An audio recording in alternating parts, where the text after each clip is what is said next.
happens here. And it's exciting every time. Okay, everybody's unmuted now. One quick thing. The only computer that was unmuted was Kate's computer. So through most of the tour, none of us could hear anything. It was only when you came back into this room that we could hear anything. Oh no! Yeah. Because you were walking around with O'Shara's computer, and that was muted. So. Oh, I unmuted her. Oh no. No. Also, Kate's computer was hogging the video too, so we got the stereo. That's true. We had to switch the screen. Although I did find a way to force the other one to go to the foreground. Oh, well, that's good to know. So next time we'll only have one computer. Well, good. May I also? I'm not doing anything. May I also And I'm suggest happy that to you get a do nothing. headset with a microphone? I'm just so preserving myself. And talking directly into the computer. Yeah. That was beautiful. Thank you so much. Yeah.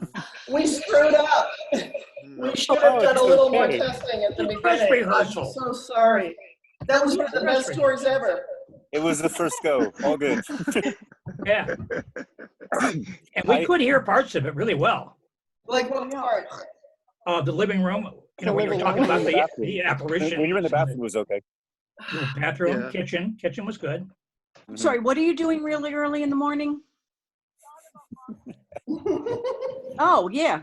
That's kind of personal. What? What? Well, I'll start. Somebody doesn't know they're unmuted. So I was muted. She was not muted. You just saw, heard nothing except for when we were by her computer. Right. Yeah. As you got closer. That was okay, Sarah, because it was a thrill to see the rooms. I did hear you occasionally, but to be inside the apartment. That's basically what it is. They're going to be doing what California's doing. What San Francisco's doing. What California. I have no idea what we're hearing. But you all got to talk amongst yourselves while this was going on, right? We're all muted. We're all muted. we're all just watching. I blew it. You know what I heard was, shut the hell up and dig it, okay? Okay, you were part of the magic. You know, we will do this every week, but it'll get better and better. You know, oh my God. We're glad you enjoyed it. It was beautiful. Sure. I enjoyed it thoroughly. Well, after all, we are each creating our own reality, so we can't really blame I'm going to tell these people I got to go. Okay. They're like half an hour. Over. And we loved every second of it. Bye-bye. Bye-bye. Ciao, ciao. Nice to meet you. But we'll stick, whoever wants to stick around, we'll keep talking. But if you're leaving, bye-bye. We'll stay here. Everyone wants to keep talking. So, does anybody have any questions about what you saw but didn't hear? I can do it all again. I wanted to make a suggestion. I don't know if it's the right thing to do. I could be wrong, and who knows. I have the same problems with technology, so I understand completely. I wondered if you could do like a Facebook Live. We could. If that might work just as well or better. I don't know. I mean, that's one of the choices. Regarding our conversation that we had yesterday, I kind of thought, you know, maybe I can do a Facebook Live and maybe that would work for me. I'm thinking, I don't know, I'll try it just to try it. And I'm sure I'll go through the same bugs as you two are going through. So. Well, we wanted this to be interactive. Facebook Live is one way. So yes, we could walk around the house and do that. Wow. Turn that down. You really do need to get a Bluetooth headset. It gets rid of all the feedback, and you take the microphone with you, even if you're not in the room with the computer. Well, yeah. Let's write this down. Just mute you. Wow. We can't hear on you. I have a question, You're both Oshara. sitting there mute, one or the other, doesn't matter which. I muted Oshara. Well, I think mine has to be on and unmuted because mine is the one Right. recording. Oh, yeah. Oh, yeah, you have to Uh-huh. record. We're You have to going to record get from to the Yeah. one the that's that's recording mobile. Oh, of yeah. me not being the. But anyway, we Uh-huh. could do a YouTube live walkthrough and explain everything. Yes. It was the reason we chose this way is because we wanted the interaction with you guys. So we chose to do Zoom, and they said I could do YouTube live, but 24 hours. So Francis, so you know that you can't do YouTube live for 24 hours after you try to do it the first time. Can you guys talk to us now? No, everybody's muted. Okay, demute so we can hear from them. Unmute. I'm not muted. I have a make one little question. comment? Is unmuted all part. Okay, we can hear from you now. All right, but I'm going to mute you. Okay, So, Oshara. So I can. You're muted. All right. Are you there? Hello. Yes, I'm here. Okay, there's sound. Yeah. Honey. Hi. Oh.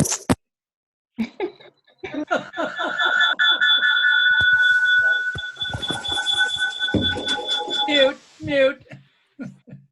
Just close it. Close it. Okay. We closed it, Shara. Okay. Shara and Kate, if I can just say thank you from the bottom of my heart, because we saw the walls, the floors, the areas, what you've done to it, and it's precious. It's just precious. Thank you. Absolutely. Yeah, thank you so much for hosting this video. I really appreciate it. Yeah. It's time to preserve this beautiful old place. Could I make one little comment? There was something I forgot to mention when I was giving my little introduction. I've been to Elmira, New York. I went to the 1997 or the Seth 97 in Elmira. Yeah. I met Rob. I sat in Jane's chair. I have photos with Rob. I have photos with me in the chair. It's kind of cool. It was really lovely to go there. I met Laurel. I gave her some bamboo that I was growing at the time. And we've talked to other people who've been there too, and it's a similar feeling of like this is like a big thing to go to the two conferences that were held here in Elmira and to see this building. And that they walked past the house, but even Yeah, Rob couldn't get in. Yeah, we couldn't get in at the time. I only saw it from outside, so it's really lovely to be able to see it from the inside, aside from in Jane's books. Well, as long as we're here and we can keep it going, you'll be able to come in.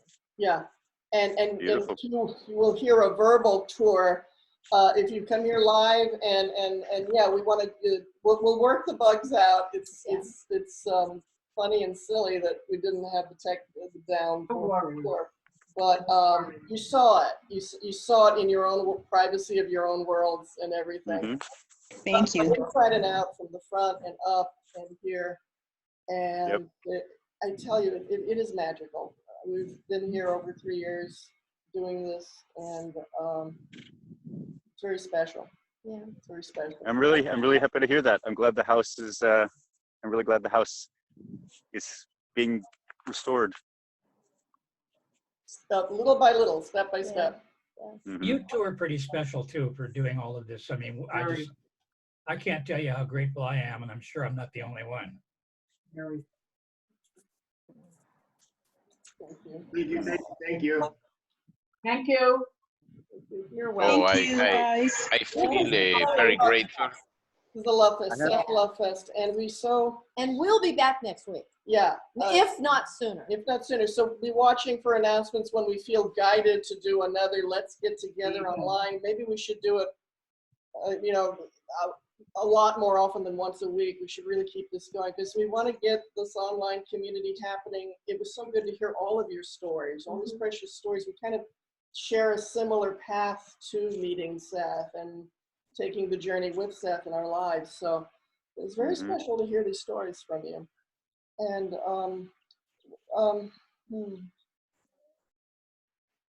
you have no idea how nervous we've been ever since we said let's do it. Yeah.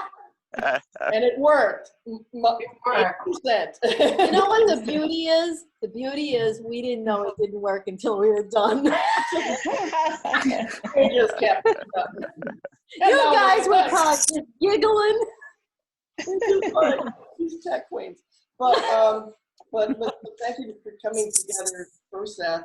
We'll announce when our next one is. It feels very like something amazing started today. Yeah. Something started today. We came together with this intention to share. All of us created. I love it. The last couple of hours. Love it. Definitely get on the Facebook group page that says the Seth discussion group at the Seth house. That is the one that's going to be active, where we're going to be putting posts up and acknowledgements and events and things And like be that. on notifications You know, so you and, get. and everybody that gave me emails, I will put it into our email list so that when we send out, we use Constant Contact when we send out a newsletter.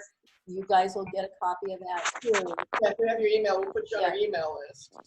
And our website address is thesethhouse.com. Easy to remember, thesethhouse.com. And the email is info@thesethhouse.com. So is there anyone with anything else to say or question or comment, or are you having electricity shooting through your brain, or? I have a question. If I can ask. The doorway leading to the bedroom has a glass doorknob on it. I have a thing about glass doorknobs. Is that original to the house? Yes.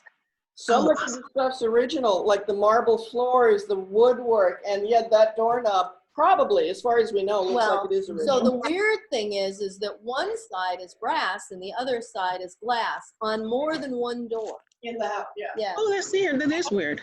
It is. Interesting. Well, let's see. Okay, well. I can't. Okay.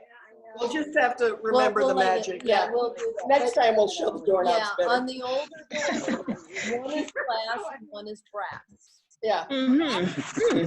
Glass doorknob, brass doorknob. I've never seen that before, but we've seen it. And the bathroom, the tiles on the floor are marble, real marble. But The little shower is six-sided marble. shapes. Yeah. Oh, wow. And Wow. it has original subway tiles on the walls.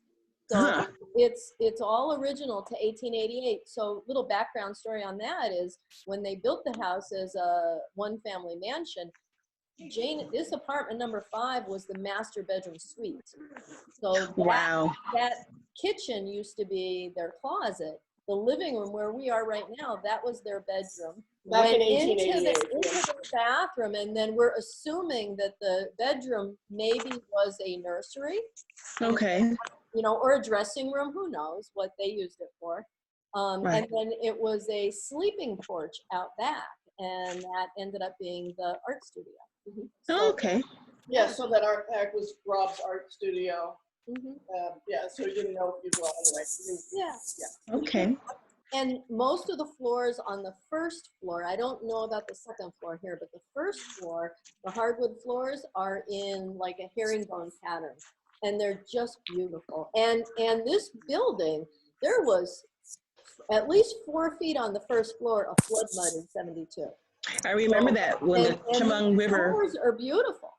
You know, I mean, yes, they need refinishing, but luckily, you know, weird as it may sound, somebody put linoleum everywhere, so it kind of saved them. Mm-hmm. Wow.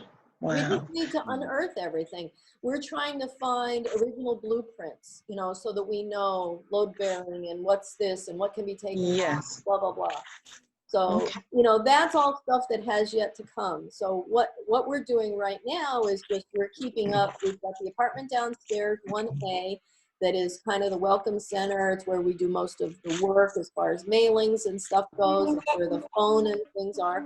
Then up here in 5, we really keep it for this kind of stuff. It's physical, we do teachings here. This is where the book study is. Meditation, we have our book study group to be in the space. The first, keep it sacred. the first thing I did up here, I took Jane's ESP group, the first class of books. Yes. I did a 6-week reading of that.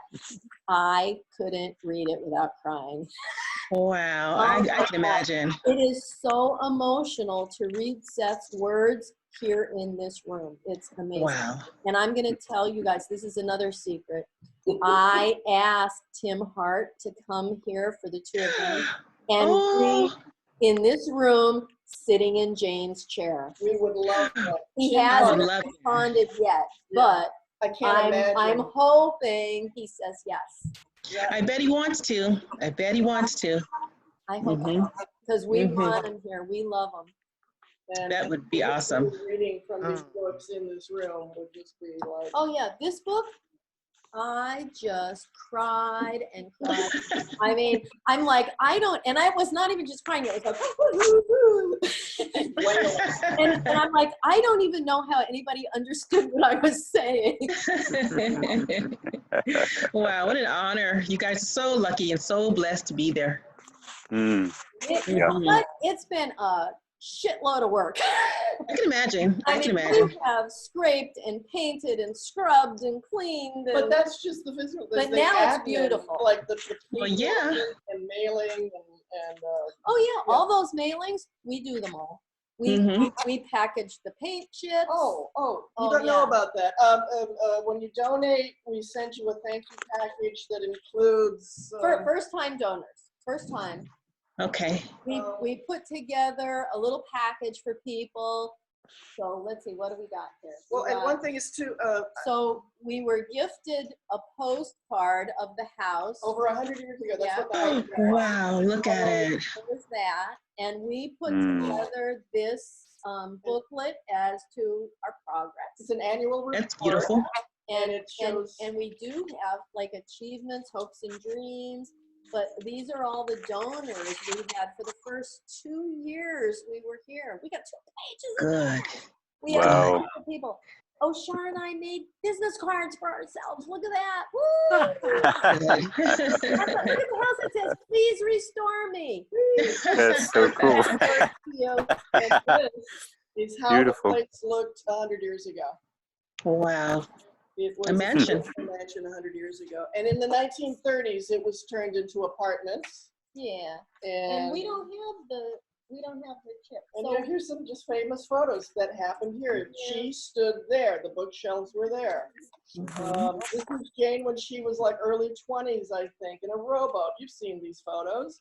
This is Jane. I never saw this one before. I've never seen that picture before. Wow, I've never seen that one either. Somebody gave it to high school or college. She was gorgeous and flirting to the camera. This is like the interview that happened. The right interview? over there. I remember that one. Yeah. Yep. I have that. I downloaded that from YouTube. Yep. I have those. Here he is sitting in the rocking chair right over there. There's our session. Here's that picture we used to advertise this. This is. Yes. Oh, and I tried too hard to explain that. Computer, Jane on her typewriter. The picture is on a computer right in front of the same window she was standing in front of. Right. Here's her favorite guy. Yeah. Yes. and then we also gave people, so as we scraped the paint, and this is a very big deal, and you are going to get this. You're going to understand the feeling. We knew that the energies from Seth's words were in each chip. So she saved them. We all laughed at her. She saved bags and bags and bags of paint chips. And she labeled them where they came from. So the people that have donated, we gave them paint chips from right here, the bay window. Now, that's the thing, that the paint was peeling off the wall.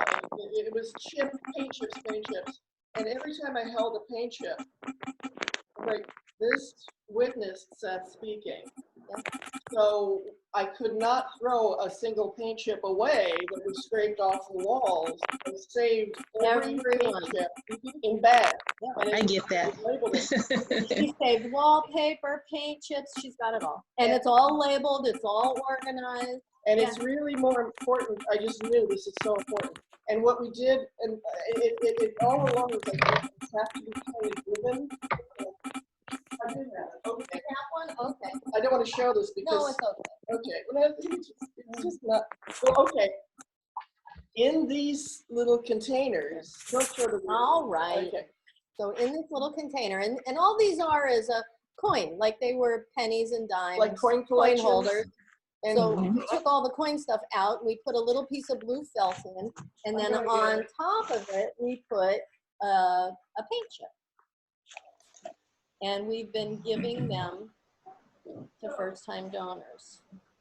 Trying to open When I first sent money, you told me that you were going to send me something in the mail. Asked me for my postal address and said you're going to send me something. I had no idea what it was going to be. Oh, well, okay. And I forgot about it entirely until it showed up. That's the paint. That's one of the paint chips. Oh, I know. I did get it. I just had sort of forgotten about it. And then all of a sudden, one day, there it was in the mail.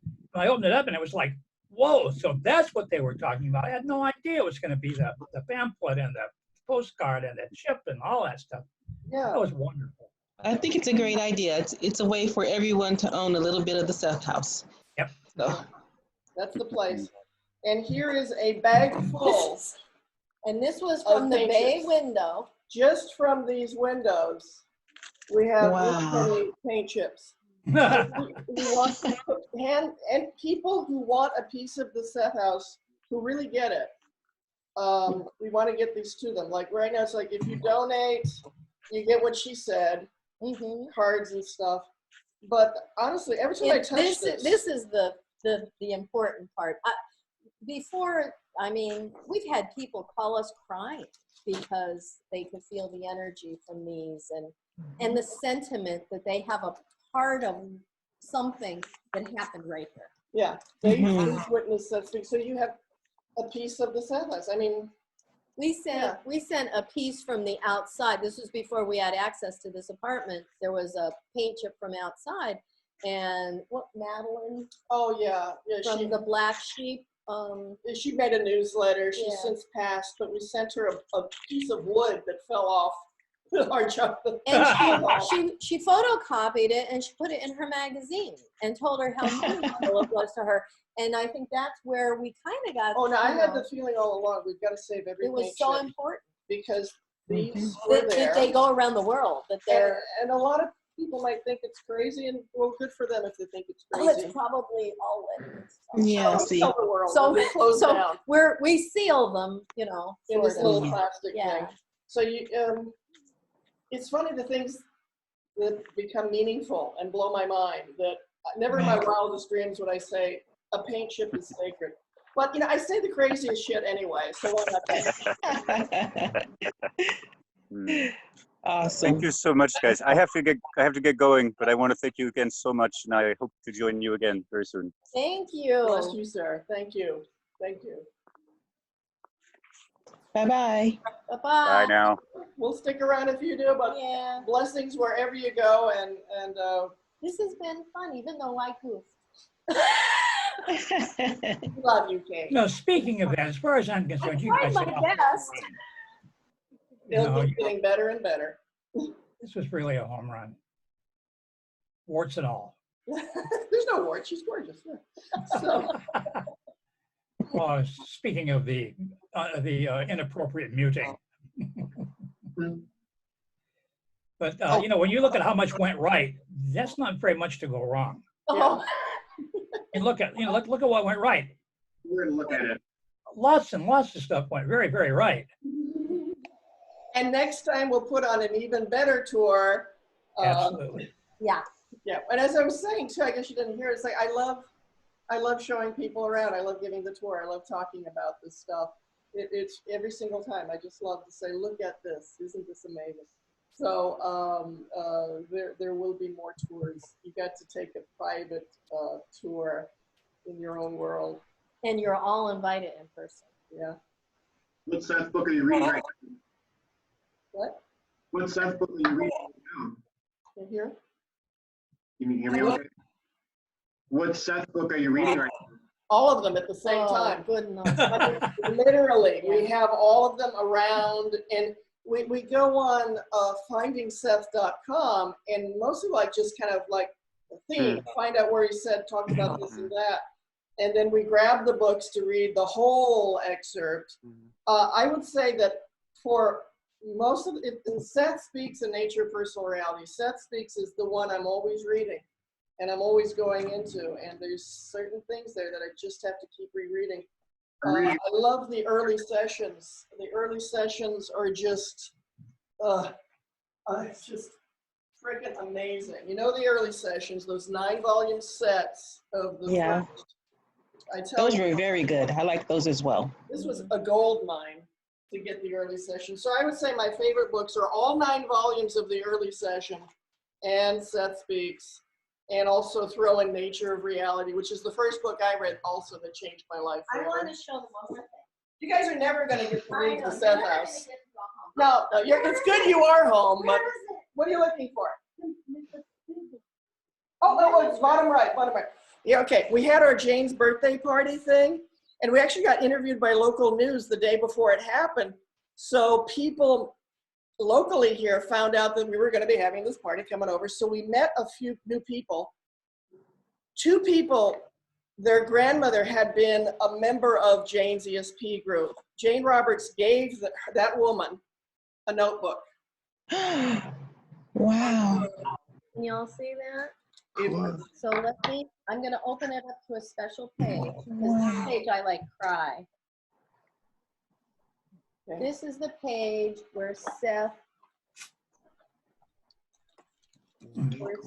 said his name. Call. To Can y'all read that? call. I can't see it.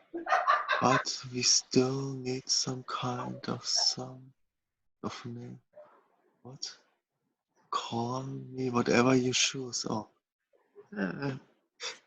Cool. So Back in about 1977, yeah, I published a magazine for a while, and one of my editors was in ESP classes, and Yeah. she loaned me her notebook. Looked a lot like that one from Okay. her classes. And what they did was they transcribed, they taped the session and then transcribed it on with a typewriter later. and they had mimeograph machines Yeah. back in the day too. So this was supposed to Yeah. be Xerox of a carbon. Rob typed, Yeah. made a Xerox. Jane Yeah. gave this to these 2 girls. It was their grandmother. And when their grandmother passed, they found this. They didn't know their grandmother had this. And they also cherish this. They're Sethies too. They That's so they were Sethies. Yeah. The first event we have, they came by with this and they gave it to. Can you imagine what it was like for them when they picked that up and realized that they had it? Yeah. Well, Like, they oh my used God, this can't be what it is, but it is. I know. They used to come to the classes with their mother and grandmother. So they were in the class that Jim Henson was at. Ah, And they remember sitting with him. And what the girls said to us was they couldn't understand. Jane had been coming to them in their dreams for the Oh, last this is present. week. This is present. Yeah, This like is- last this is- year, Yeah. both sisters who still live in Elmira said that they'd both been having dreams about Jane Roberts and Jane And- coming to them in their dreams. and And then- then they saw the Right. interview of us on the news, and they went, "This is why Jane's talking to us. Let's give them." And she this. said Jane was talking. Oops. And she said, it's coming home. Crazy story. I figured I couldn't get through this Yeah, without crying. This book, though, just holding it is just amazing.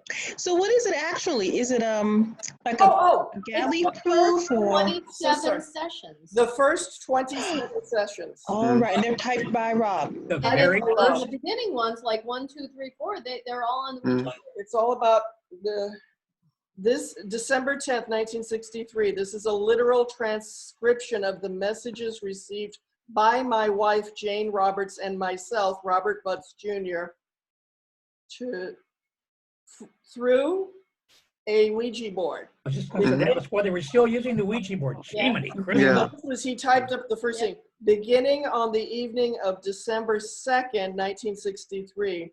So the very last session in this book says it's time to put the Ouija board away. Right, So I remember Oh. that beginning. And Okay. it's just- I hate to say this, but I think that may belong at Yale.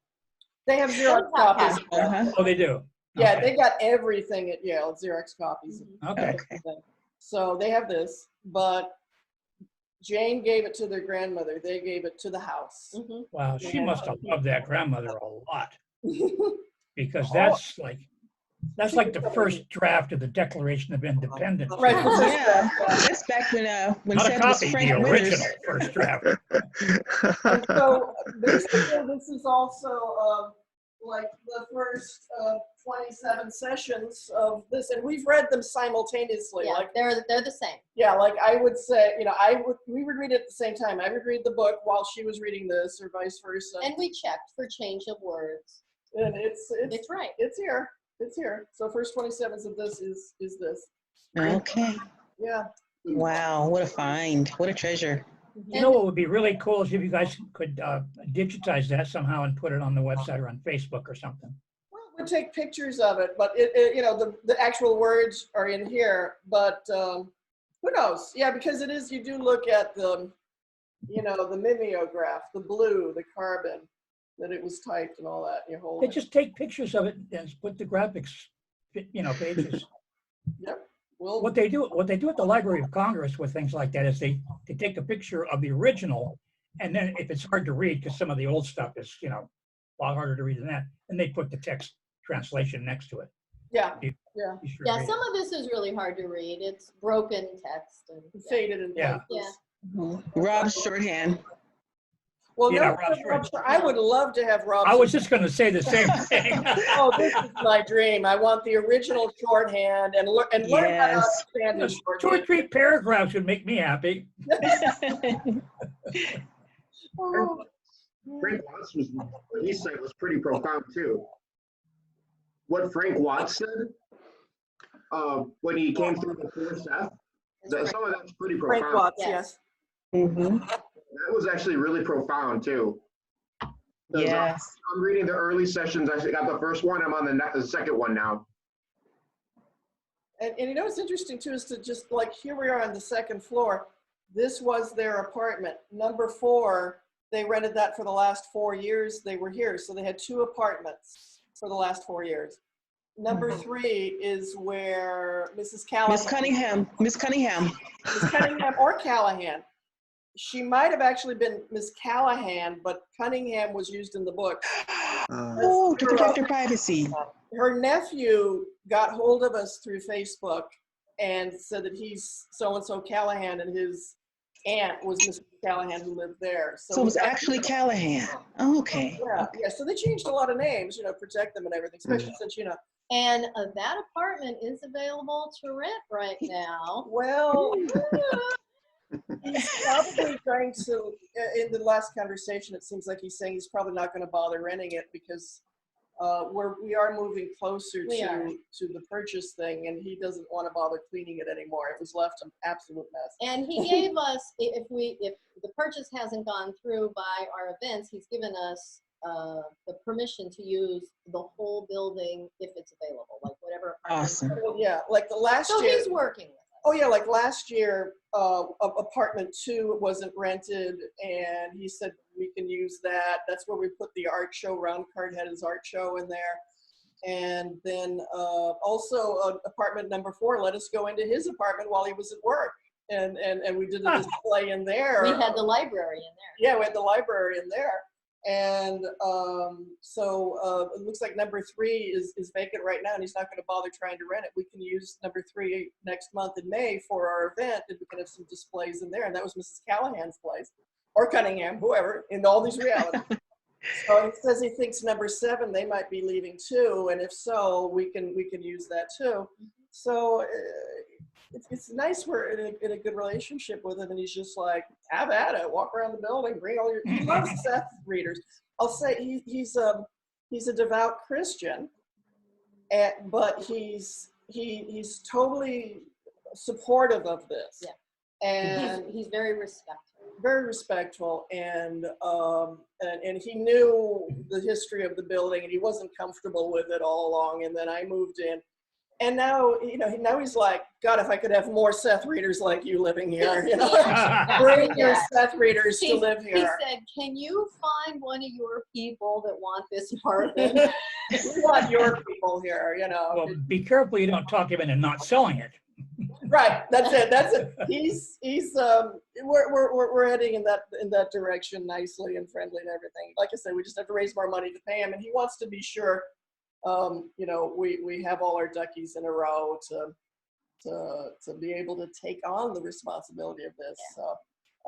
It all feels like we're guided every step of the way, and everything keeps happening. I mean, we're working our asses off, but it just feels like everything magical keeps taking steps in the right direction, meeting people and learning. Yeah. Yeah, I think you can trust that. Trust it. Yeah. Absolutely. Yeah. You know, talking about being a Christian and still being supportive, I did a recording of, you remember Seth's description of the birth of all that is? That was beautiful. Yes. That's in the last. After 46 years, I still can't read it without crying. Yeah. But I tried, and I recorded it, and I had to stop 2 or 3 times and get myself together to finish it. Anyway, and I posted it Dreams, on evolution, YouTube. and value fulfillment. Yeah. Yeah. And I no, that was from Seth Material, I think, or well, anyway, it was one of the old ones.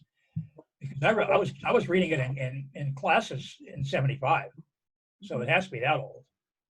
And Dreams didn't come out until almost '80. You're right. Anyway, but there's different versions and different things, like early session, he hints upon, I think maybe he told it in different ways in different books, but you're right. Could be. I've only seen one. Anyway, the point of my story, though, is that I asked this born-again Christian, I mean, we're talking about rabid, you know. Yeah. Listen, give me the address, listen to it. And he was just all over. He thought it was great. Mm-hmm. It blew me away. I thought he was going to, you know, say about going to hell or something. And instead, he just thought that was great. I've had multiple experiences like that. One time, back when I first got into Seth, back in the mid-'70s, a good friend of mine lived near a monastery. I think it was not Trappist, but Benedictine, I think it was. Anyway, and he became friends with the brothers. And he invited them over to his house one night when I was there. And he was trying to put us together. He knew what I was about, and he knew what they were about. And he was a psychologist. And we started talking, and I was girded my loins for war, right? And we wound up finding all kinds of things to agree on and very little to disagree on. And these were monks living in a monastery. And that turned my head. Yeah, when people are looking for what is true, it resonates deeply in our soul, no matter what our cultural background would be or what the prior teachings were. When something touches the soul, you know it. And that crosses all lines. And everything is such a poetry from him and spoken with such compassion and love. You can feel it. Many years before I ever heard of Seth, I wrote the following line: all things have many perspectives, even the truth. It's just the truth looks the same from all sides. Right. And somewhere beyond language and thinking, the heart, the soul, we're all part of all that is. We all know the truth if you dig down deep enough. And it's the same. It's just the closer you get to the surface, the more different it becomes. I like when Seth says the concepts will scandalize your intellect. Because often that's how you feel. But then on another level, you know, it does ring true intuitively. Yeah, it might scandalize your thinking that we've been conditioned with and what our culture told us is reality, but he can really go right to the heart and soul of a person. Right. A part of me wasn't scandalized when I read the material. I just love that word, scandalized. Yeah. It is not used nearly enough. Unless the intellect is thoroughly reinforced by the intuition. Is that Brian? Unless the intellect is thoroughly reinforced by the intuition. Yeah, he talked about intellect, intuition, and trying to get them to work together. Is that what you were saying? Right. Yeah, that the intellect was reinforced by the intuition. Yes. Yeah, you sort of use the intuitive faculty to seed the intellect. I mean, some of my best intellectual thoughts came from something that was not basically founded in intellect. It was founded in something else, which would be insight or spirit or something. I look at some of the poetry I wrote when I was really young, and I thought, who the hell wrote this? I wish I'd written this. Oh, wait a minute, I did write this. I had no idea. So, Is the video going to be posted on the Facebook site? try again, Brian. I can't hear you. Is the video going to be posted on the Facebook site? What is the video of this going to be posted on Facebook? Well, We're wondering. We're hoping it goes to YouTube, and we will Actually, can't you store it on Zoom? Zoom will store it for a period of time. I think it's like 30 days or something. For what? The video storing.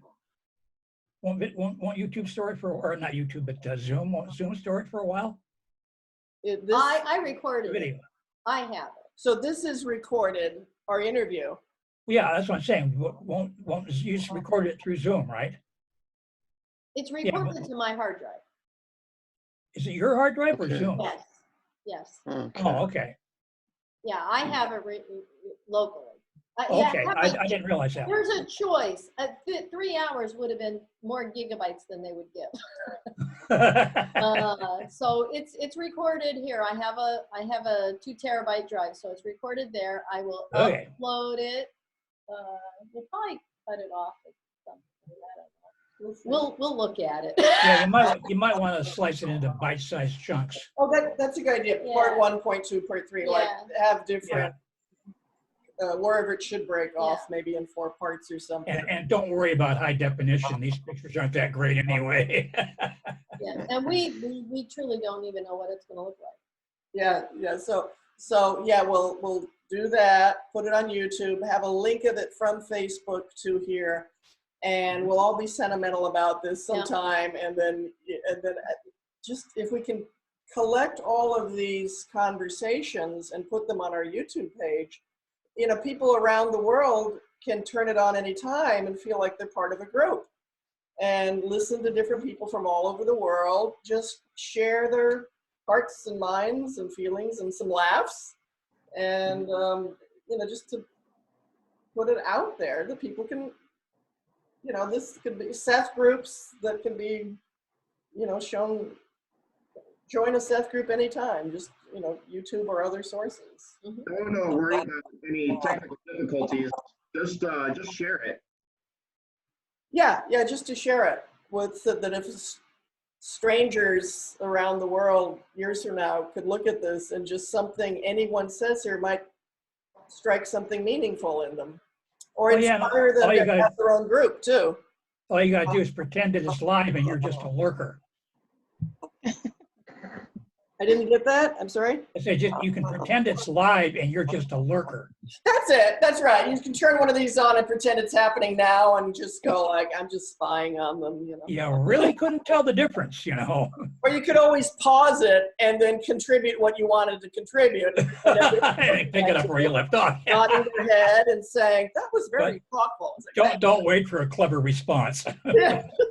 Just talk to the screen and pretend you're in a group, and you kind of are, Don't bother to answer me. I have a question. If I can ask a question to Brian there. Brian, you appear to be quite a bit younger than most of us. Well, speaking for myself, I'm in my 50s. You're 32? You look barely 19. Thank you so much. Well, I'm wondering, how did you, I will, one day. How did you come upon the material? And have you read a lot of the books, or what brought you about? I guess one thing I could attribute to that, I'm very thankful. For 10 years, I worked in a health food store. Can you guys hear me okay? Yes. I can hear you. A lot better than a few minutes ago. Okay, all right, good. Yeah, I worked 10 years at a health food store, so I'm really thankful for what I learned there about just food and how to eat right and stuff like that. So I try to take care of myself. But I came across the Seth material at a Freemason at my health food store. And after that, we started to go to some of his Young Living essential oil meetings. And then we started to talk there some more. And we started to talk about in relationship to Christianity, how Seth was a brother of Cain and Abel from the Bible. And Seth, he didn't necessarily die, he ascended into heaven. And we were like, wow. And there was an occult group, like Sethian Gnostics. Well, from there, I was like, okay. So one day I just decided to go to Borders and try to find some more info about Seth. I didn't know what I was looking for. So I go to Borders, I look into the occult section, I'm walking around, and then I see Seth Speaks. I was just like, oh, what's this? I'm just like, I don't think this is it, but what is this? And then I started to read it. I started to feel something, and then right away I was just like, what is this? And then Right. I've read it almost every day ever since then, and it's been about closer to 15 years now. Okay. Okay.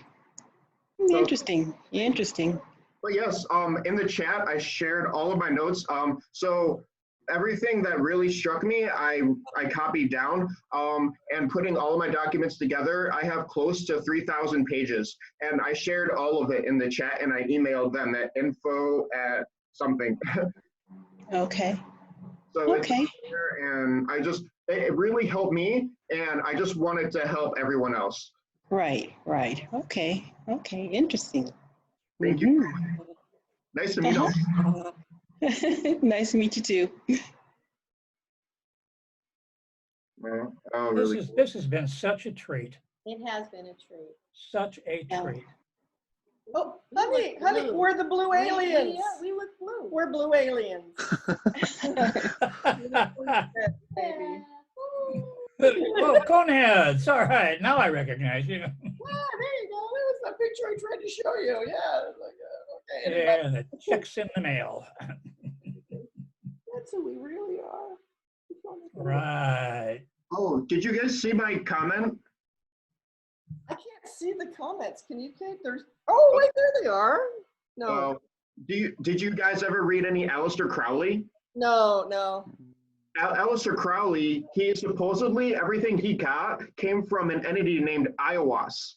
And he drew a picture, and it's just like that picture that you showed. Oh. Well, yeah, I think these beings, there's like a guy named Brian Forrester who's done a lot of research on ancient civilizations that had people who were much taller and large heads. And that kind of verifies what Seth was saying, like in chapter 15, that there were giants that lived on the earth. Oops, and that's in the Bible. What do you know? And sometimes the Bible gets it right. So it's not all bullshit. Every now and then. But yes, there were ancient giants that lived way back when. Seth says so, and that's interesting. And so there's a lot of philosophies too around the world that validate that. And I really want to know, in chapter 15, where he goes on about the ancient civilizations, it's just, I want to know more. That's all. I want to know more. You guys, let's see. That's what Aleister Crowley drew. And you know what is those pictures? That looks like that's Seth drawing. There's so many, the whole alien UFO thing echoes, there's so much artwork out there that shows, the big-eyed, big-head beings, or in a variety of different beings.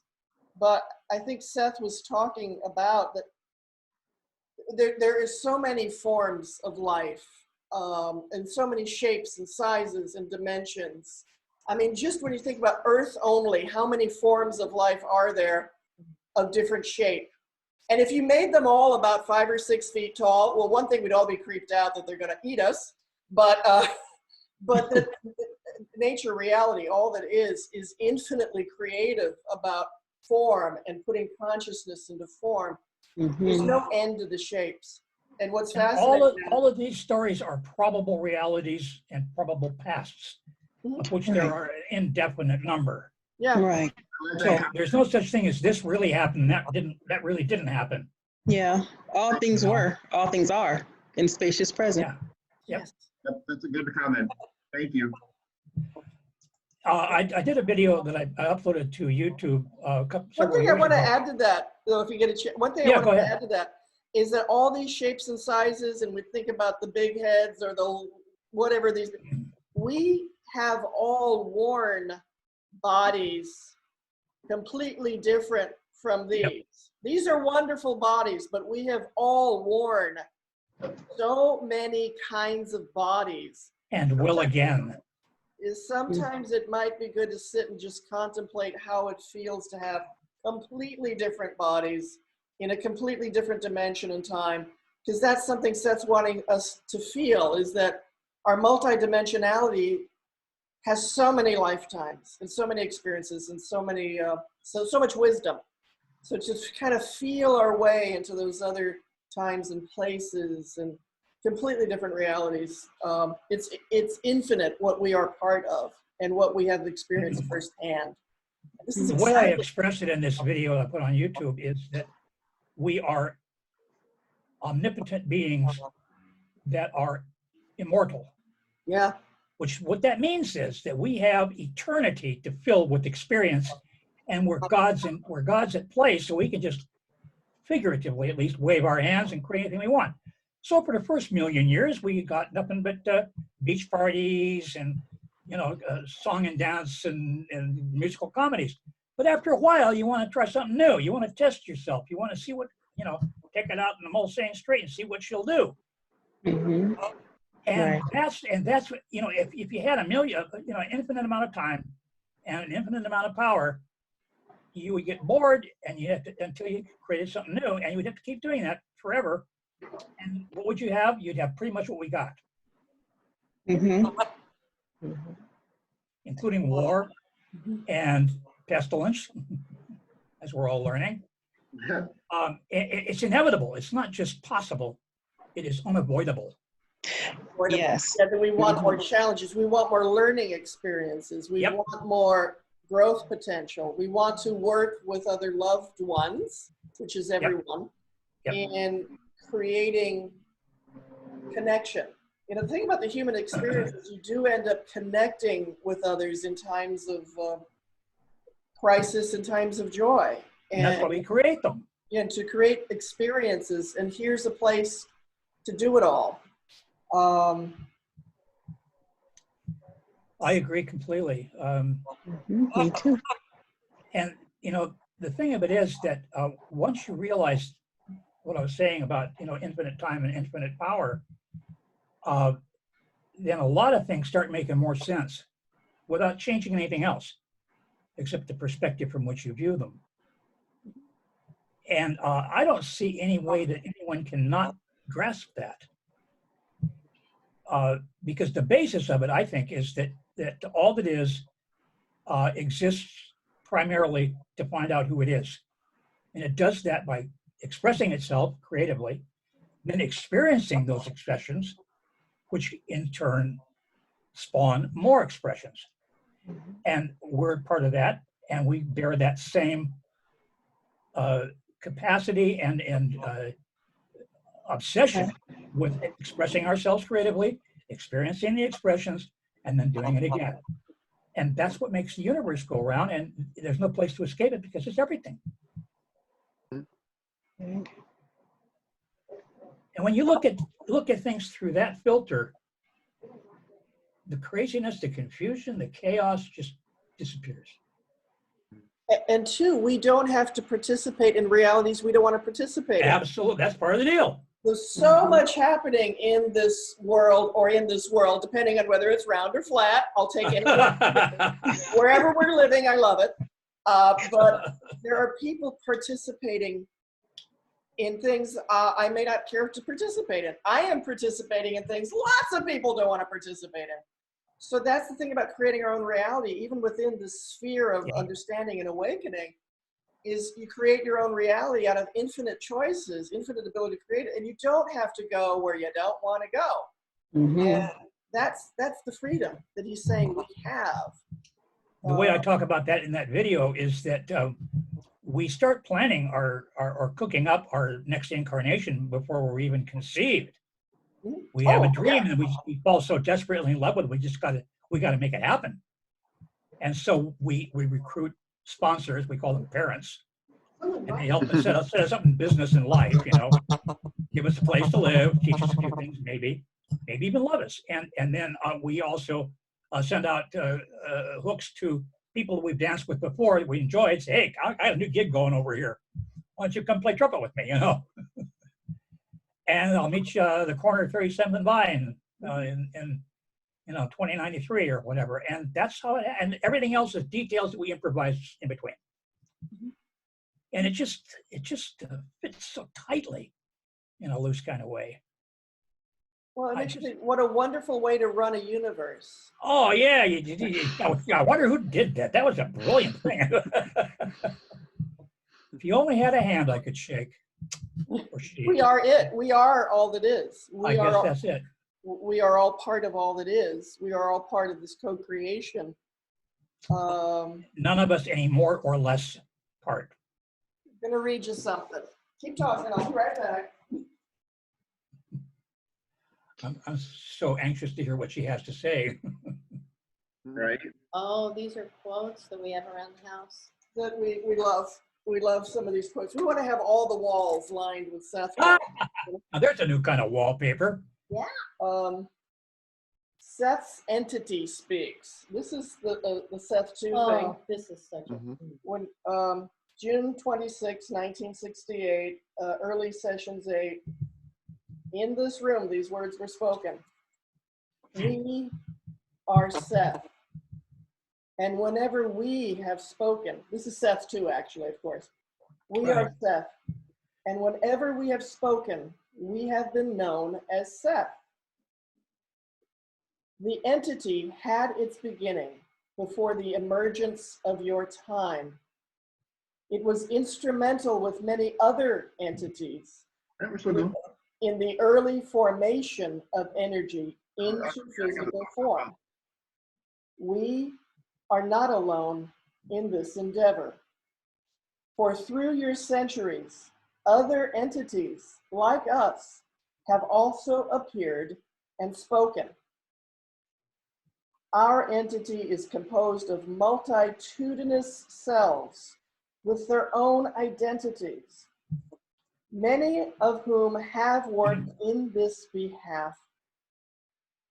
Their material and messages will always be basically the same, though the circumstances and times and places of their communication will be colored accordingly. Seth 2. Yeah. Well, he doesn't know what he's talking about. So we're part of a greater entity. You know, get in good communication with your entity. And then this timeless thing, Seth is speaking not just through Jane, but it's like whenever, I lost my place. Whenever we have spoken, we have been known as Seth. Whenever, there's something like the timelessness of Seth's teaching and other multidimensional entities that come into this reality to help us along, to help us awaken and understand and have this experience with reality. Teachers and teachers that are part of these, you know, you say entity, you could also say oversoul or whatever to describe some of this. So, you know, we're all part of an oversoul. We're all part of a soul collective. And these oversouls are part of creating this whole reality, and we can communicate. We need to communicate with our oversouls more often and be in direct communication with them. But this just is telling us that the next page, so my lovely says, and it's kind of related. Did you see what she did? She was like, do the next one, honey. And then remembering, there is not one of you present in this room who cannot contact your own entity and have that entity heal your physical being. For it can use its abilities quite freely. It does not have your present hang-ups. And it can erase your difficulties as easily as you can erase a mistake on a painting, easily and swiftly and beautifully and well. There is not one of you who cannot contact your own entity and have that entity heal your physical being and inform you constantly of the things you want to hear. So feeling that allows it in. That was Seth 2 also? No, this was Seth. No, that was Seth. The Early Class Sessions, Volume 2, 1970. Get in touch with your entity. and actually try to manifest your whole entity, that it can come through you purely. Maybe that's channeling. Maybe that's what we're evolving into, is to be our higher selves and to live with that kind of wisdom and wellness and love, to be our higher selves and allow that to emerge into this reality. Have any of you or anyone you've ever heard of found a contradiction in Seth between he and himself? No, we've heard of. There are two reasons that I completely fell for Seth. That's one of them. No contradiction. The other one is, name me one thing that he didn't either go into in depth or give you all the raw material you needed to do it yourself. He covered everything. And that's just such a remarkable, phenomenal accomplishment. Yeah, I don't know about you, but I don't think I can talk a few times a week for 20 years and always be that smart and always continue to just. Sometimes I feel that way, but to talk for 20 years, at least a few days a week, and always be telling the same truths, and it's always consistent, and you never have to backspace and say, well, wait a minute, I just changed my mind. What I said back then, I didn't really mean it that way. Every sentence perfect. The poetry of this one multitudinous entity, the poetry is astounding. I mean, as far as if this is improv or slam poetry, this is like beyond anything. I mean, this is so beyond the skill of any human. And it was demonstrated through this lovely woman, Jane Roberts. And we have to acknowledge Jane for her, because the words came from her. The ideas came from Seth, but the words came from Jane. That's why he chose her, because of her writing ability. It takes a skill of consciousness to be able to open to that. Oh my so God, remarkable. I love that. I'm going to show you now.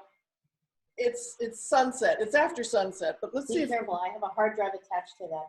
Okay, maybe you can see what it's like out the windows. Yeah, it's kind of blue. Yeah, and that's one bay window, and that's the middle one that we had, and then that's, if you can lift it right, this is where I was sitting. Can you hold that over there?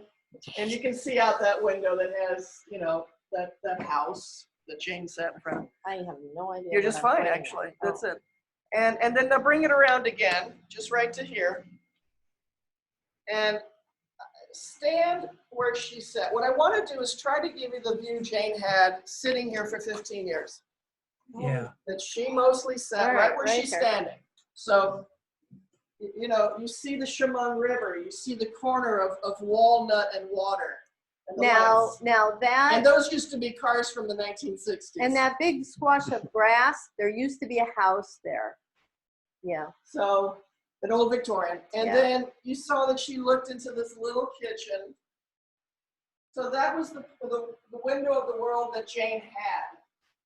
Her view from where she sat and where this whole room would be. From sitting there, this is where she looked out of from that chair. And this is where she stood. You didn't get the audio of it, but this is where her rocker was for most of those years. Right here. Where Seth channeled through Jane in the rocker sitting here for much of those years. So just saying that, just wanted to give you another little viewpoint there. Because it's fun. I have heard multiple times, but never really confirmed it to my own satisfaction, that Jane was the first one to use the word channel in that way. Have you heard that?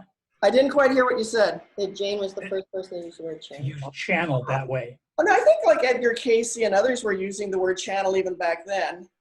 I have not read Casey, so I can't comment on that. But And even I have in the 1800s. I have talked about it with people who have read Casey, and the impression I got from them was that they don't recall him saying that. It was a term used like in spiritualism in the 1800s. The channeling and mediumship were terms that were used at the time. And so my God, we look like those alien pictures We again. do. Like, the spaceship, we're leaving the engine running on the spaceship right now. Let me. I know. Left the saucer double apart. in Reiki, it's channeling energy. So that's been talked about since the 30s. Yeah, but that's not the same thing. I'm talking about channeling an entity through. Why are you bringing up the use of the word channeling? I was just curious. I thought, you know, I don't have very many people asked if they've heard of that before, and here you are, so I'm asking. Yeah, it's a good word. I like it. Excuse me. I think we should all learn to channel. That would mean just bringing your higher self through to bring some wisdom in. What were you going to say, Brian? Oh, thank you so much. About channeling also, and the girl I mentioned earlier in AA, another person on the video call actually used the Seth Finder, and she found the material in the early sessions of what I was talking about. When we were doing a session, and Jane was doing ESP, and the entity AA was moving tables during the session. So one of Jane's sessions? And from the in the early sessions, I'll put more of the links. But yeah, it's strange. And I also posted the links from the other source, the other girl who channeled AA, and I posted those to the group too. Okay. Yeah. But it's very interesting about the nature of the psych, how that entity he channeled. Bye, Anna. He channeled through Jane Roberts, but then also through this other girl 30, 40 years later. And it's just like, wow, it's just like there's so much we don't understand about reality. Well, yeah, it's that the freedom of consciousness and helping souls that are the helpful souls that want to help the humans grow and learn. They're timeless. Like Seth can be channeling right now in the 1800s or in the 20 or 2300. There's no limit to what these teachers could possibly give us. And maybe they might use different names, but there's so much wisdom that they're trying to give to all of us. Yeah. Well, I'm reading John Everest just in the chat window. He said, I studied Casey and had a very close personal relationship with a spiritual teacher who picked up where Casey left off. Neither he, Paul Solomon, or Casey used the word channeling as such, but spoke more in terms of doing readings. Okay, so that kind of tends to confirm what I was saying. Yeah. Okay. Now, are we able to that's probably the best I do confirmation I've not had. know. Maybe we can do a select No, all. I tried. can't It just- will not copy and paste. I tried. So that I physically wrote down everybody's emails, and know it won't let me. There's a book in here. Yeah, there is. I just read Casey's Psychic Discord on the Book of Revelation. Say again? Have you read Casey's book, Psychic Discord on the Book of Revelation? No. That is a very interesting book. I got it from my library from a friend, but oh my gosh, that was a very, very interesting book. Okay, so John said, but channeling as used today has evolved from doing readings. Yes. Oh, yeah, for sure. The interesting thing also is that, of course, everybody's using it now and have been for years. But are you familiar with Abraham? Abraham Hicks. Of course. Yeah. Esther Hicks and Jerry and Abraham. They were very inspired by Seth, and they were using Ouija board work when she had her breakthrough in channeling as well. And but Jerry was the one that got Seth, and he kept trying to tell Esther about it. She didn't want to hear about it, and when she finally did, it was like, oh my God, you know. So they've been emulating Seth all along. Yeah, it's amazing how much influence Seth has had absolutely everywhere, and people who have had huge breakthroughs. Like you said, Jerry Hicks was the one who was voraciously reading Seth, finally got his wife Esther into it. But it was using the Ouija board that helped with their, just like Jane and Rob. I think we need to have more Ouija board awareness. Kate and I practice Ouija board stuff, and there's been a lot of wonderful communication. So we'll leave that one right there, though. If you go on YouTube, you can see us on Karen Dahlman's. She's like the queen of Ouija boards. Yes, she is. Yeah, she's a friend of mine from way back, from a while back. We did a walkthrough, and you can hear us talking on hers. That's right. We had the sound on for her. She's special. We had the sound on for Karen. Yeah. But that is, you can do YouTube, the Seth House, and she's above us. Yeah, she comes up first. She comes up first, Karen Dahlman, and she's the Ouija board queen. Yeah. And a delightful woman. I gotta call her again. But yeah, it's up to all of us to be open to and to have our own breakthroughs in consciousness. And reading Seth is a no-brainer. It's just, when you read Seth, it just takes you deeper and deeper. And I want the whole world to be lit up by Seth, That's what I would wish for everyone, that they would have the experiences that we're talking about, how it has opened up our lives and our consciousness and our spirits. But here's the thing, see, people have devoted an entire lifetime to some particular dream that they had. And Seth would really get in the way of some of those dreams.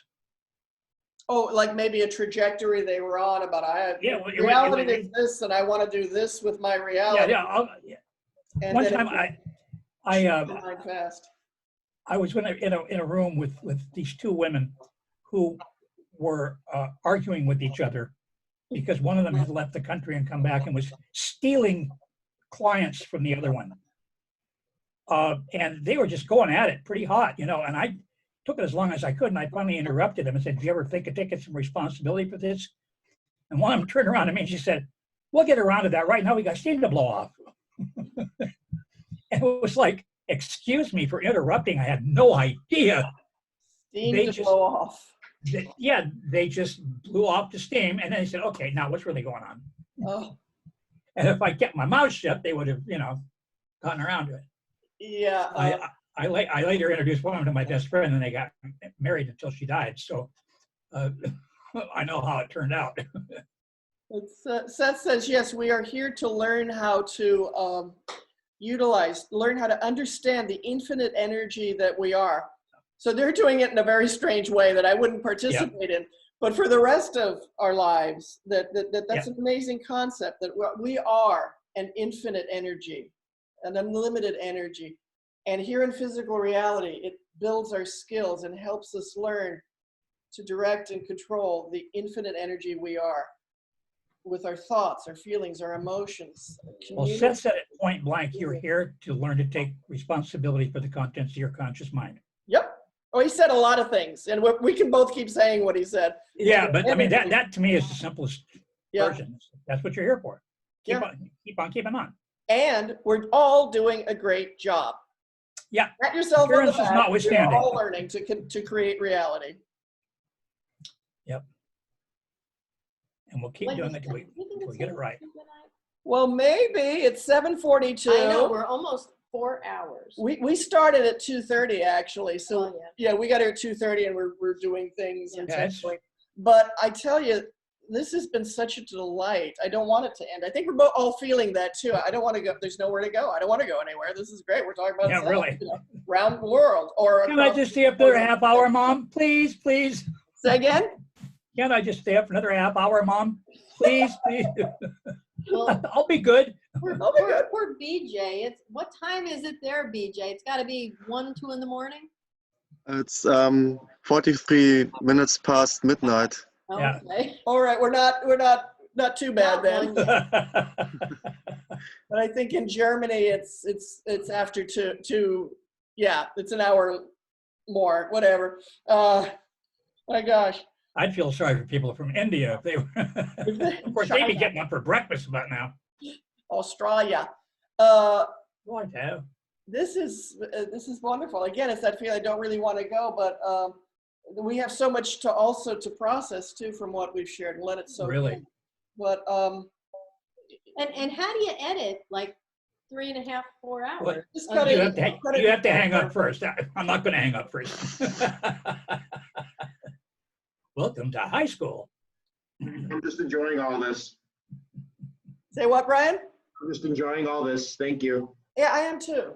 We got to do more of this. And again, I don't want to end it, but yeah, we should probably get back to reading our books, and then we're going to have amazing dreams tonight, all of us. I got it. Let's continue this meeting in our dreams, in our sleep tonight. We'll all meet. The tech is going to be so easy in our dreams. I'm going to stay home. You guys take care of the tech in our dreams. But yeah, I got to tell you, that's what most of my novel is involved with, is shared dreams. Mm-hmm. Well, then you can do the tech. Yeah. in our mutual. No tech involved. That's it. It's the most natural thing in the world. Consciousness is the only tech involved. Yeah, and that's the most, getting back to our true selves and exploring our true selves. But yeah, this is why Peggy, the Pegasus on the bed in there. That's what we're trying to say to you. That this pink unicorn Pegasus on the bed in there in the tour. Oh, that's the stuffed critter that you showed on. It is the keeper. Yeah, that's part of what we couldn't hear. That's what the part can't hear, but I can tell you the main thing, that it is the keeper of all of Jane's dreams. So you can hug Peggy the Pegasus from the bed in the set. That's a huge responsibility, being the receptacle of. But it keeps smiling. It's always smiling. It's always smiling. So anyway, we make up our own mythologies too. Sometimes it's fun. But another thing that you said is like every dream you ever dreamed is still alive. Yeah, and changing, growing. And there's room for everybody's dream. Where they're never going to run out of space. It's like a hard drive that like has no end. A hard drive with no end. 2 terabyte drive. Terabyte. We don't need no stinking terabytes. Terabytes squared. Goes on forever. Million. Yeah, that infinite consciousness. So yes, let's meet in dream state. And probably the other people who had to leave already, they're waiting for us there. Like, kind of, where are they going to get here? We had an appointment with these people. Are they still talking on the earth? We could be here. What's wrong with throwbacks? That's what they are. What do you say? Oh, is having this much fun legal? Yes. Yes. Don't tell the government just in case. But yeah, it's how life really is. This is what they've driven us. Well, I think I'll do it anyway. You think you'll what? I think I'll do it anyway. Yeah. Yeah. Discussing reality. I always think about it. Yeah. Me too. Constantly. All these questions. What's real? What's real? So I want to leave you with my one and only limerick. In the back of my mind, I'm thinking, what is going on? What is everything? Yeah, what's really going on here? Since I was a child, it's like, what's really going on? What is this? What? I always thought that.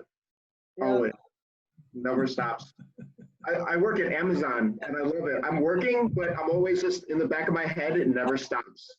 Yeah. It just goes and goes and goes all day.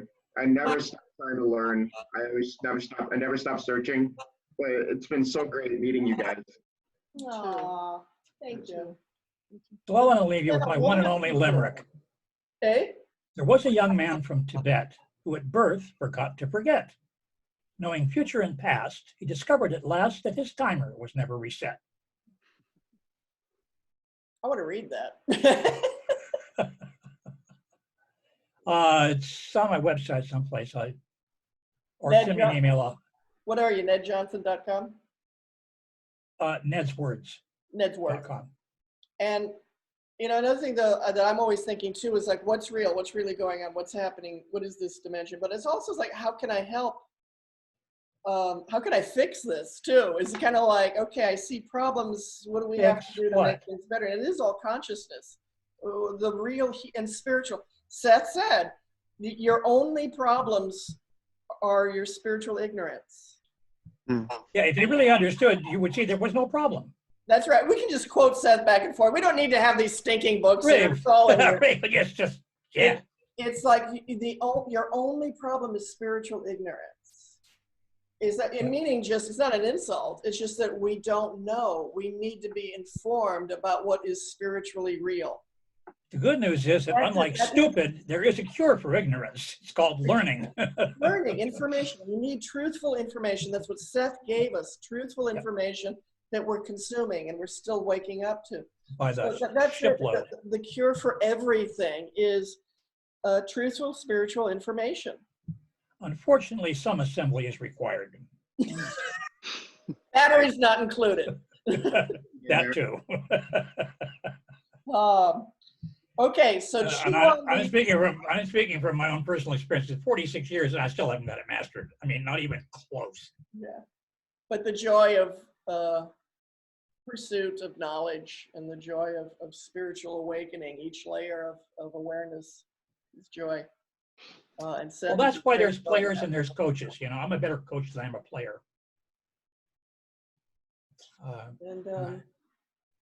But Seth is the roadmap, I think, through this Yep. reality. And we're so fortunate to be living in a time where we can put our paws on this stuff. Did you ever hear of a guy named Wallace Wattles?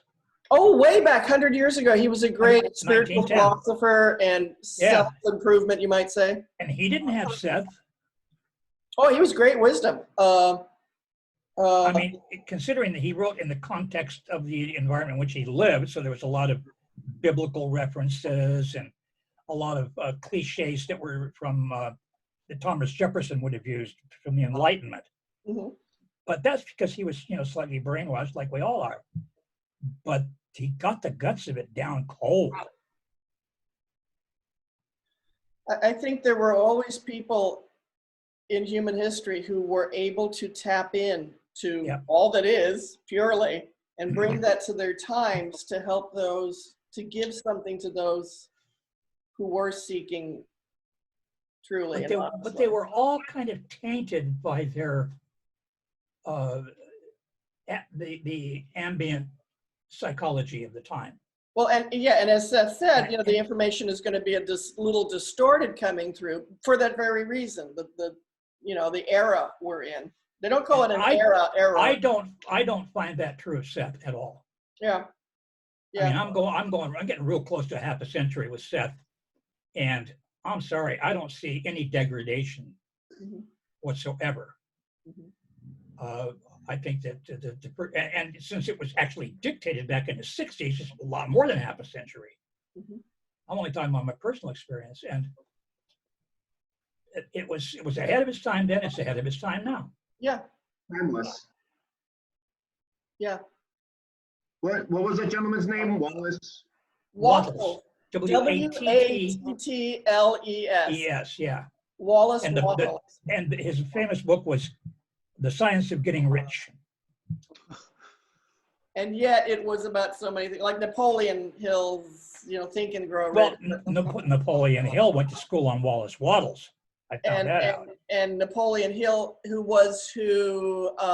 Jerry Hicks was a seminar giver of the Napoleon Hill School of Well, Dale Carnegie, same thing. Yeah. So they all grew out of the same seedbed. And I don't know who came before Wallace Wattles in real time. And also Ernest Holmes, Science of Mind, he was inspired by Wattles and others too. So there was a lot of wisdom in our history that it's a shame it's not still on bestseller lists. But when you talk to people who say, yeah, that guy was amazing 100 and so many years ago. Yeah, but all I had to do was mention the name and you knew exactly who I was talking about. And he's writing it down. Brian's writing it down. Yeah. So it ain't dead. I tried to read The Science of Mind. I was so excited about that book. But compared to Seth's material? No, not Science of Mind. Science of Mind is different. This is no, that is Science of Mind, is Ernest Holmes. You're not thinking Scientology or this is different. That's what do they call it? Church of Religious Science. Church of Religious Science. Ernest Holmes. Science of Mind is what do they call it? Is it? It's Ernest Holmes. Ma'am. Well, you're not thinking of no, you got it backward. Baker Eddy, Church of Religious Science, Church of Religious Science. God, no, I know. Science of Mind was Baker Eddy. No. Church of Religious Science is Holmes. Church of Religious Science was Baker Eddy. Nope. Okay. Well, anyway, we know. I don't think so. These people are there. Well, I went to Church of Religious Science for several years. I taught. That's Holmes, then, isn't it? Yeah. But really, like Seth's material is the best I've ever read in my life. Like, yeah, that's bottom line. Science of Mind was so boring compared to. I mean, nothing excites me or stimulates my mind like the Seth material. But Holmes was doing that before Seth came along, so you got to give him some credit for. Yeah, there were different philosophies that kept people afloat. But and the thing too about Seth is like, okay, he keeps changing subjects. Like it's not like one chapter is one subject. It's like in one paragraph, he can cover like 5 different topics in Nothing one paragraph. Nothing So comes. you pick a sentence. It'll Which he light comes your back to later.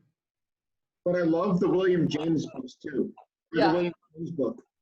Did you ever read James' book on William James? I read his books when he was alive, and I read the one he wrote through Jane. And Oh, okay, that's the one I was thinking of. Yeah. Yeah, the After Death Journal of an American Philosopher. Right. I have it on the table back there, but I'm not going to run away and come back again. And I had a friend who was a real William James fan for his psychology, philosophy stuff. This guy was a professor and he loved William James. And he came to Seth and he just happened to pick up the William James book. You know, he's been studying it for decades. But then he read the William James book and he goes, this is exactly William James' style.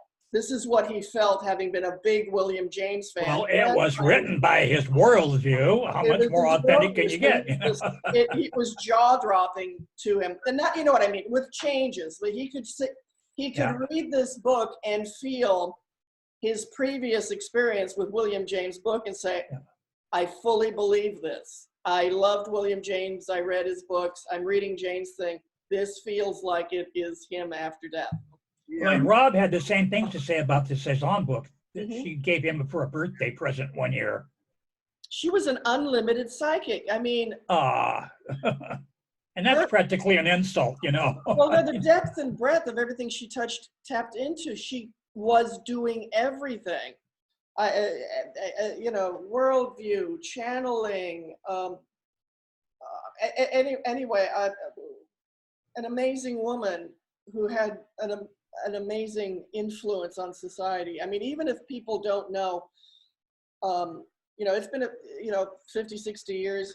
Even if you know this.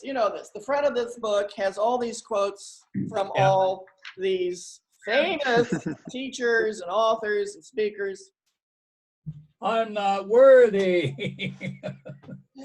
And then they said Seth meant something to me. Seth's information has filtered through millions of people. And then it filtered through again through more people and more people who is its touch. And so, people are yet unborn. Yeah, and it will continue, and we got to keep speaking Seth's speaking. We have to, whatever. We're doing great. I hate to even think of what my life would have been without Seth.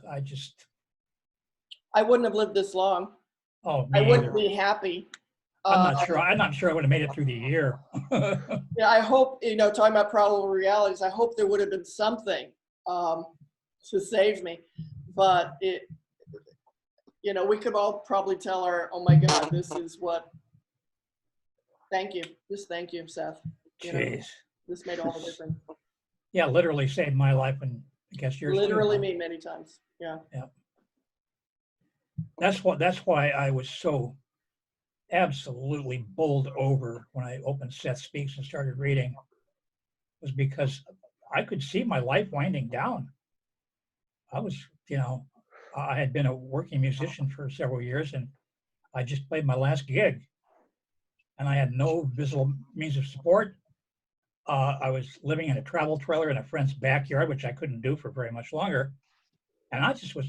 I was out of everything, out of money. I spent 3 of my last $15 on Seth Speaks. Oops. Yeah.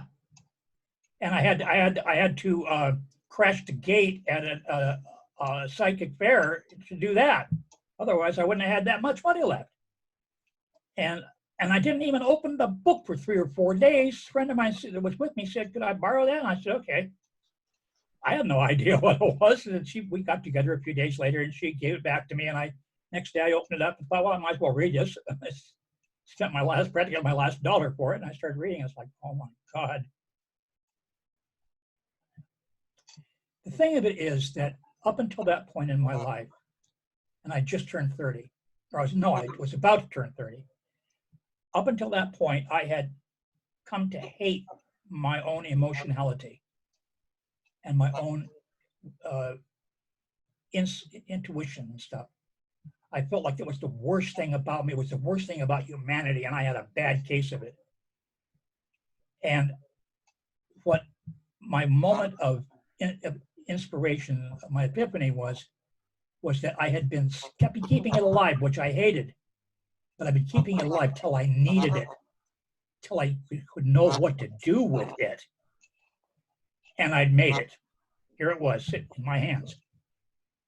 An instruction manual on what to do with it. And I felt so vindicated, like the thing that I had hated about myself and felt most guilty for embodying was in fact the best thing in me and always had been. And I just didn't know. And now I did. And that was in the first 20 pages. It was in the first 20 pages.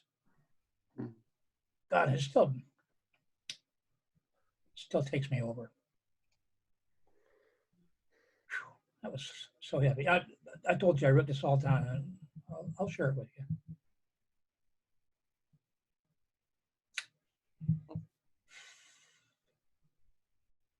It's getting quiet. I have a feeling everybody's playing their own game tapes.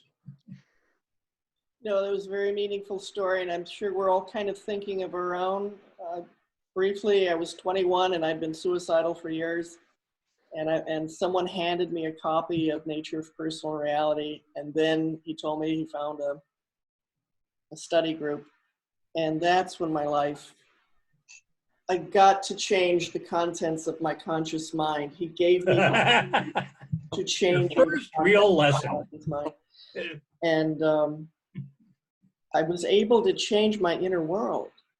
Yeah. How can anyone give another person the most precious gift of all, which is I can change my mind? You know, we cannot do that. We cannot make somebody do that. We cannot keep them from doing that or anything else. What we can do is we can make it easier. We can make it harder. Mm-hmm. Somebody made it so easy for you, you couldn't stop yourself. I mean, it's still taken 40 years to get this far. Well, but you're enjoying it because it ain't over yet. It was like immediate revelation. I was starting to remove every negative blocking thought. He said, write down every thought. And that was it. I was releasing every negative thought. And the exercise, reaffirming myself, my life, and who I am, and putting in new affirmations or whatever.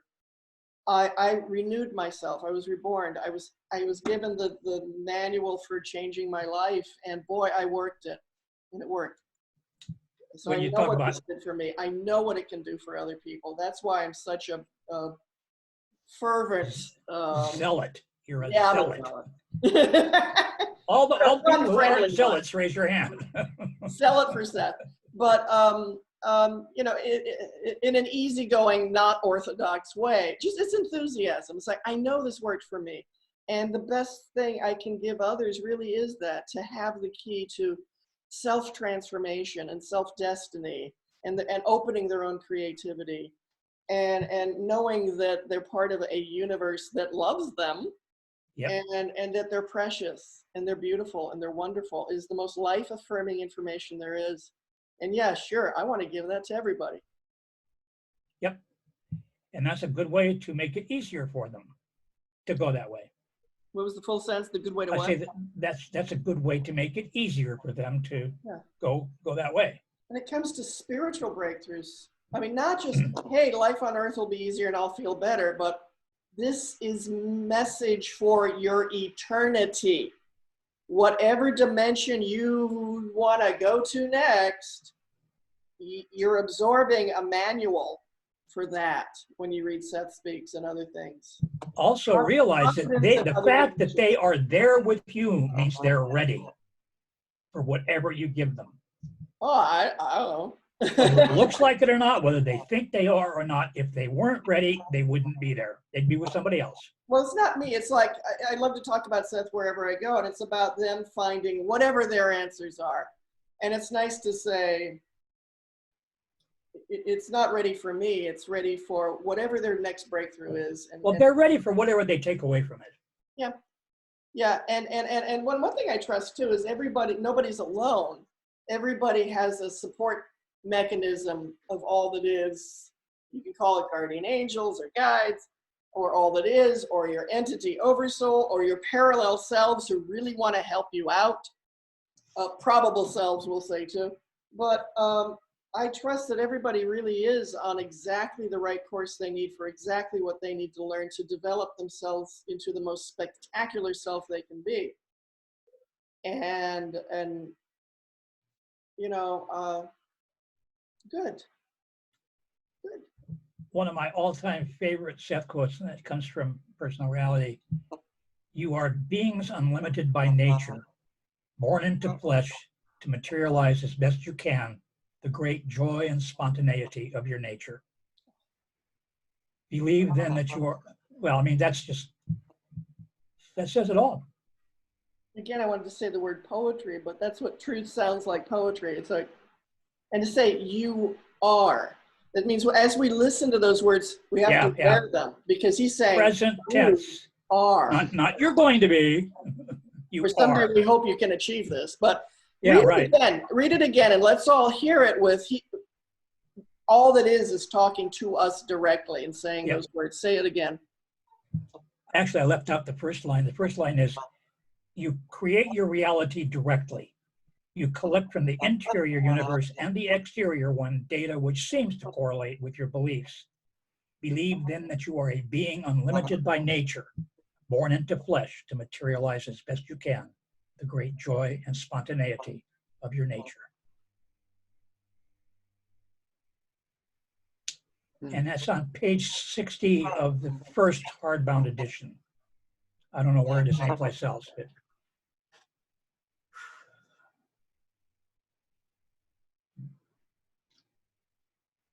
it's so complete.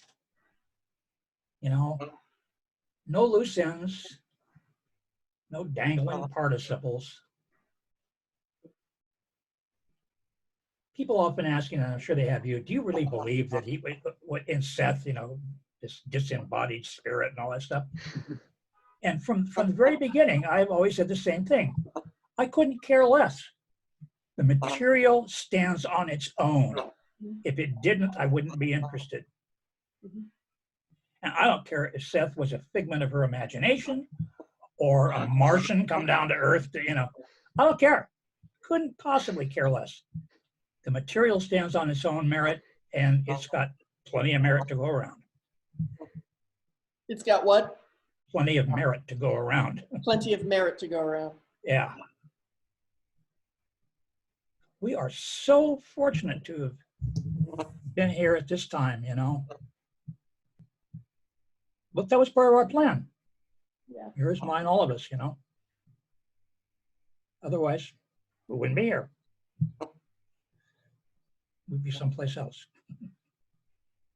Well, the thing is, we are every place else, which is cool, another freedom, but to, you know, kudos to all of us for being able to appreciate this mastery of literary achievement and truthful, boy, that's a mouthful. And truthful reporting and spiritual insight. So we are all able to appreciate what it is, and because we can do that, look how it's enriched our lives.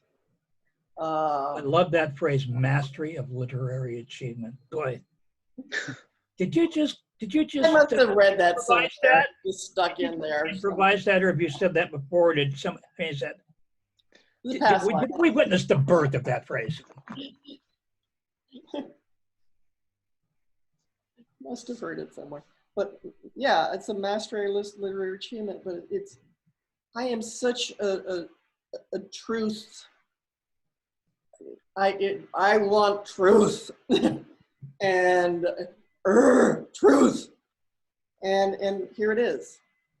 Yeah. Oh, is that all you want? Here. What's that? Why didn't you say so? Say, is that all you want? Here it is. Yeah. Why didn't you ask? It's like, and I want more truth too. I want, okay, those first 40 something books, just give me more. Here's another one. Here's another one. And another, and another, and another. And another. And then Jane dies, and here's another, and here's another, and here's another. I think we need to become the truth too. I think a lot of what he was doing in all the books was saying, it's in you, now bring it out for everyone else to see and hear and feel. So we're getting you to the heart of you, and you need to grow into being someone who can, I don't know what.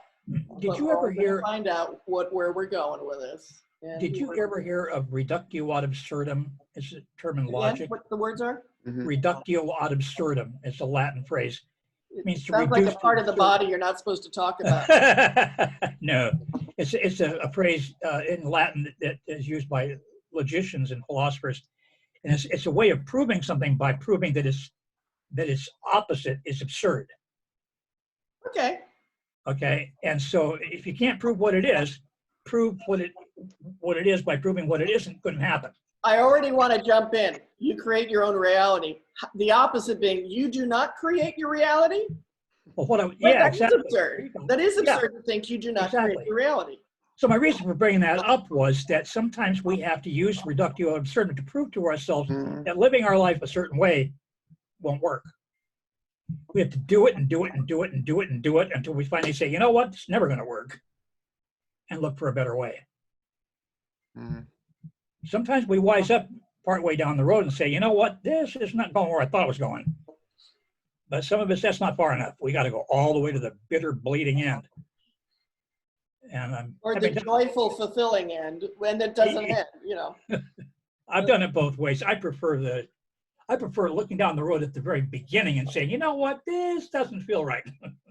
Or this could be interesting, but anyway. Those I'll do. You know, what's really interesting too is we take every possible path, and our multitudinous selves that take every possible path in this one lifetime with whatever we name this form. We all have different names we ascribe to the form, but infinite selves that decide to take so many different paths under this name that we meet at the end and we compare notes. Oh yeah. There, you know how they make movies about the making of a movie? I saw one of those one time. It was about this Western. And they set out to create the most extravagant barroom brawl in the West ever.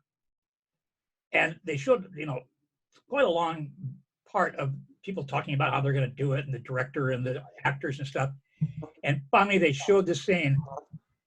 And when it was over, and they're throwing people through windows and walls and stuff. And at the end, the director yells, "Cut," but the camera kept rolling. And all these guys who were killing themselves 2 seconds ago, are laughing and hugging each other. And boy, we really did it, didn't we? Like, woo-hoo, what a scene, yeah. What an act. And I've always envisioned Thelma and Louise, when they hit the bottom, doing a high five, you know. Well, that's interesting, though, what you just said before about actors. I've done a little acting, too. And yeah. The scene is over. There's this exuberance. As soon as the camera shuts down, everybody goes back to being themselves. And it's this collective, we put on this show together. And they were breaking chairs over each other's heads. And, okay, and 10 seconds later, they're laughing. And that is it. Like, after we have our run of this play, all of the actors who had my name, which there's at least thousands of me that are doing millions of things, we recollect. And this is mind-blowing to imagine, but to recollect and to share, here is what is learned. Wasn't it wonderful? There's no such thing as victims. Had to happen to bring those levels of all of it to all of me. There's no victims, there's only volunteers. And volunteers volunteer for reasons of their own, and it's none of your damn business what those reasons are. And even they don't even have to know. And the stuff that you disagreed with having ever happened, like, that was bad, I wish that had never happened, somehow then the camera goes off. In the collective of everything and all experience, it's in a perfect place in the tapestry of who your life is. Like, you needed all the parts of who you are, all the experiences of who you are, to make up some kind of greater identity that we are all proud to be.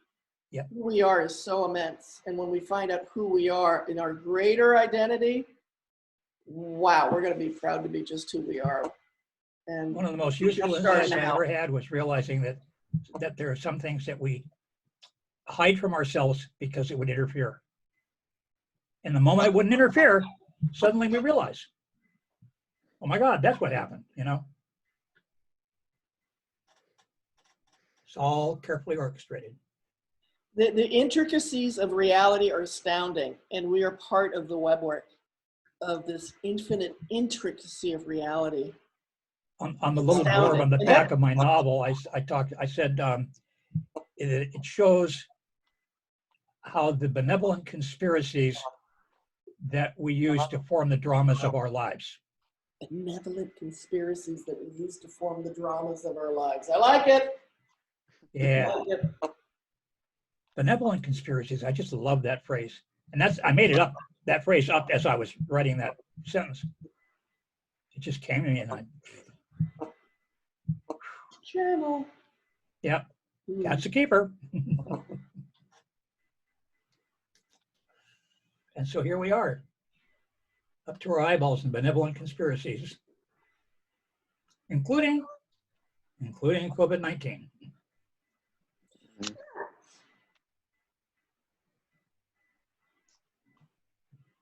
What if everything is blessed and everything has its place and everything is a gift? Well, Seth makes it real clear. Nobody pulls your plug but you. So those who, well, it was like that flood in Elmira. Some people died.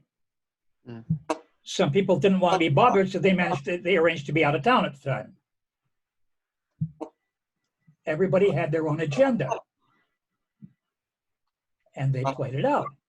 And also too, when it appears that someone leaves this dimension, there's also a certain kind of a break. Okay, that's the part of you that died. Here's the part of you that continues. And we just can't play with it. Branch that dies and another that continues. So we've already died many times before we got to this day. Parts of us are dead. But remember what Seth says, you're as dead now as you'll ever be. Ever be, right. So there's parts of me that are just in other dimensions that are also wearing my name or one of my names, or you know what I mean. Yeah. In the afterlife is happening. And they all think they're the one and only you. Not if they're enlightened enough. And I think once you said, you know, there's a multiplicity of the self. So I wish that gal was still here. That's ourselves. What? That woman that was on earlier that was a physicist. Yes. There is a branch of, not a branch of physics, well, I guess it is a branch now, called the many worlds interpretation. Have you ever heard of it? I think I have. And basically, okay, it's a takeoff on Schrodinger's cat, where there's a cat inside of the box, you know. And the traditional interpretation is that there's a cat in there, and there's both a live cat and a dead cat. When you open the box, one of them has to go away and the other one's left live or dead. And so the act of observing them when you open the box either kills the cat or lets it live. The many worlds interpretation is no. What happens when you open a box is that you split yourself in two. Oh, I like that better. One of you sees a dead cat, one of you sees like that. But they can never play together anymore. They lack what they call history coherence. Okay, do that again now. So the cat doesn't die. I change. You split two probable selves, one of which sees a dead cat, one sees a live cat. Yes. But those two selves can no longer interact because they do not share a cohesive history. I love that change in that story, and I love what it's telling me too. It's like, of course, it's not about the thing outside of me. It's here. I change. I split. In that simple metaphor, there's only two options. What if you had 20 options? Yeah, the cat had a litter of Yeah. Split yourself into 20 parts, each one of which sees a new universe. Yeah. Now imagine all the choices made in all of history and how many branches there are on that garden of 14 paths. That's a little difficult to wrap your head around. And yet it's inescapable. I love what you're doing to my brain, and I want to share one I have used, and it's But yeah, it's like I change, I split, I go into other universes. Think of an amoeba. And we know what amoebas do.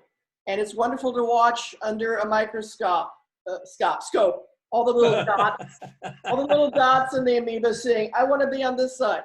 And another, I want to be on this side. And then you watch this amoeba, this one thing that was whole in one thing, splitting apart and becoming two and going their separate ways.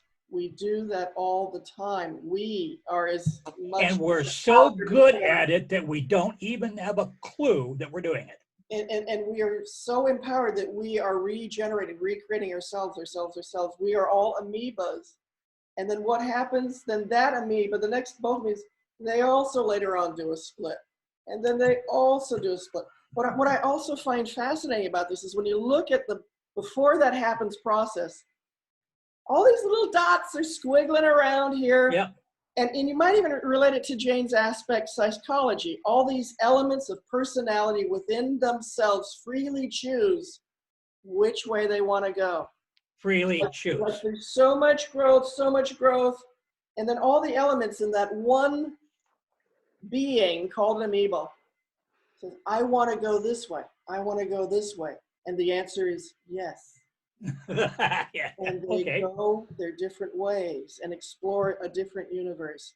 Did you ever read Tom Robbins' Even Cowgirls Get the Blues? Oh, you bet your ass I did. The first chapter is about the amoeba. Oh, take me back. It's been. And the premise is that the first amoeba, as far as we know, is still around. We are it. We don't know which one it is. All it is was an amoeba. And we just kept saying, let's see what's over here. No, let's see what's over here. Well, which one is the original? I'm going to be named Brian. I'm going to be named Oshara. I'm going to be named Ned. So you're just confusing me. You're just confusing me. Huh? You're just confusing me. You're confusing me. So many names. Takes one amoeba to know one. No, wait. It takes one to know one. Amoeba. Amoeba power. Oh, what fun. What fun. I just love that stuff. I see someone waving. It must be Brian. Oh, wait. I can't hear you, Brian. You're muted, Brian.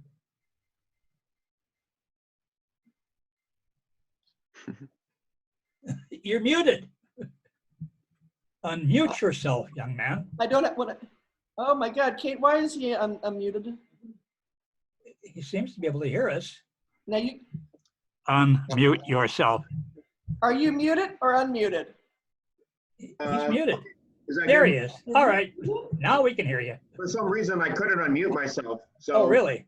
Yeah, no, and then, we didn't. No, she said we, okay. But there's another Brian Bailey on here. We should have on the page a place for book suggestions. Oh, yeah, that'd be a long place. Cool place to go. You know, from good idea though. Everything we just hearing everybody talk, and it's like I want to remember all this. So we should have a section for book suggestions. Actually, we should have it in categories too, because some of the things you brought up, for example, don't belong with Tom Robbins. You know, and I'm not sure about Wallace Waddles. I don't know where the hell he belongs, but he belongs on the list somewhere. Wisdom Library. Yeah, there you go. Smells like Seth. No. The Smells Like Seth list of reading. Yeah. Yeah. Get a whip of Seth. Come to the library. We got to work on that. That's a good idea, Brian. Sniffing Seth, smelling Seth. Anyway, we'll work, yeah. I mean, I posted random things onto the Facebook page, but yeah, we'll get it all figured out. But this is all good. We only have forever to do it in, so you know. No, this is all good. This is my favorite food. Is like wisdom and talking about stuff. Mine is chocolate covered pretzels. Chocolate covered pretzels is her favorite. There you go. Well, in the immortal words of Willy Wonka, there's so much time and so little to do. It's kind of like Seth. Hurry. Chocolate's kind of sugar, raw sugars. That's a real friend. It was share her chocolate with she you. She would let the last bite go to me. Just brings a tear to my eye. Yeah. She feeds me. Oh boy, this has just been a hell of a day. Walked up to Seth house while you guys were chit-chatting. Oh, okay. I fixed the light in the back. Oh, you set it for the thing stuff. Well, should we keep, I don't know how many times we've said, well, we should go now, and then the hours go by. I know. I love All that. right. Like, I don't even know that I can upload this much. I was worried about 2 hours. She will. Well, I have one more poem that I want to share with you because this is the last poem I wrote before Seth came along. In One fact, more thing. We said that 2 hours ago. yeah. Well, But this time I'm going to hang up. Okay. Oh. Look, but he's wearing a funny hat. Well, it's not funny if you want to stay warm. That's a great hat. There's no water in there. Anyway, yeah. I had gotten into astrology a lot before Seth came along, and I spent a lot of time in bookstores and whatnot. And all the people I met were all into reincarnation in some form or other. And all I knew about reincarnation was the Hindu version, where if you screw up, you come back as a CC fly or something. I thought that is really stupid. Yeah. And I had 2 problems with it. One is, if I lived before, why don't I remember? I had no answer. And the other one was it required something like a soul. If I got a soul, what the hell is it? And I was stuck on those 2 things. So, but these people, they all were really cool people I admired and liked, and they all seemed to be in on something that I was locked out of. So I decided one day I'm gonna open myself up to this, and I'm not gonna be dogmatic anymore, and I'm gonna write a poem to express that. And here's the poem that I wrote. Could it be that once upon a gray and yellow time, there was a woman like my mind? And maybe once before in forgotten days of yore, there was a man, and I am he. And perhaps 1,000 years and 100 billion tears will bring a child who will be me.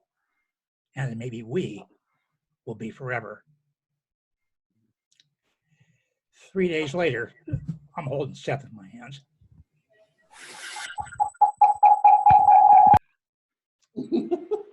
Yeah, it's like, okay, message received. Your book is on its way. I couldn't believe it. I could not believe it. I want to read that poem. And I guess it's on Ned's words. But for that, yeah, sometimes. Actually, it's in the story that I wrote of the whole process. And the thing, like, sometimes you do something that lets your oversoul know you're ready for the next thing. Well, it's kind of like what you were saying a little while ago about your oversoul or whatever is there whenever you call upon it. Mm-hmm. And that's how I called upon it. I said, you can't leave your oversoul. Enough of this bullshit. I want to move on now. And I'm ready for the next breakthrough, and it is given. Yeah. The universe, all that is, wants us to grow. And when we show up and let it be known, we're ready. It's funny what we're handed or what can occur for the next breakthrough. So thanks, all it is. Yeah, really. What's that line from Hitchhiker's Guide to the Galaxy? So long and thanks for all the fish. Yeah, I just love that. I love Douglas Adams. He is the funniest guy. Sick, twisted, love him. Just love him. Classy. Yeah. And smells like Seth. Oh yeah, definitely. Well, should we maybe tech? And again, I don't want to leave, but let's say we will meet again and take it up where we left off, and let's absorb all this wisdom and read our books and Happy really trails to you until we meet again.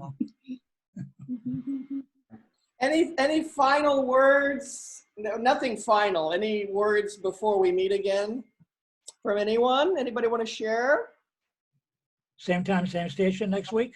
Same bat time, same bat station. Oh, excuse and that smells me. like that too, I sit corrected. You said something, Kate?